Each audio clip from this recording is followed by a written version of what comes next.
এই এতক্ষণ ওর লগে কি করতেছিলি? হ্যাঁ, কই আছিলি? বাড়ির থেকে বাইরে হলে আর বাড়িতে আইতে ইচ্ছা করে না, না দুনিয়ার কাম পড়ে রয়েছে ঘরের ভিতরে।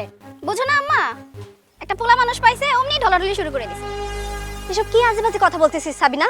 আমি তো ওনার সাথেই ছিলাম, উনি কাপড় ধুইতে পারতেছিল না তাই দেখা দিতেছিলাম। কাপড় ধুয়া দেখা দিতেছিলাম না? হ্যাঁ, এত বেশি বুঝো কেন তুমি? হ্যাঁ, আপনারা ওর সাথে এই ব্যবহার করছেন কেন? আমি কাজ করতে পারি নাই তাই আমাকে একটু সহযোগিতা করছিল, আর আপনারা কি শুরু করছেন? এই চাকর চাকরের মতো থাকবে। আমগো মাঝখানে কথা বললে একটা নাক কাইটা ফেলামু তোর। কাজের ছেলে হইছি বলে আপনারা যা খুশি তাই বলবেন? আম্মা, এই লোক তো তোমার মুখে মুখে কথা বলে, ওরে মাইর দাও। খবরদার আমার মুখে মুখে কথা বলবি না। আমি এই বাড়িতে যা কই সবাই সেটাই শুনে একদম কল্লা কাইটা ফেলাই দিমু আমার মুখে মুখে কথা কইলে।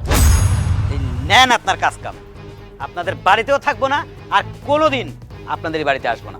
গেলাম আমি। হাই হাই আম্মা, কাজের লোক তো সত্যি সত্যি চলে গেল। সামনে আমার বিয়া, বাড়িতে এত কাজ করবে কে? এই যা ওরে নিয়ে আয়। ওরে যদি না আনতে পারোস তোর কিন্তু খবর আছে কইয়া দিলাম। ভাত খাওয়ার বন্ধ করে দিমু এই বাড়ি। যা যা নিয়ে আয়। আম্মা, আমার বিয়ে শেষ হওয়ার আগ পর্যন্ত তুমি কাজের লোকের সাথে কোনো খারাপ ব্যবহার করো না। তুই চিন্তা করিস না, কাজের লোক না থাকলে কি হইব? তোর এই সৎ বোনরে দিয়ে আমি বাড়ির সব কাম করাম। হায় আল্লাহ, মেয়ে গাইতেছে।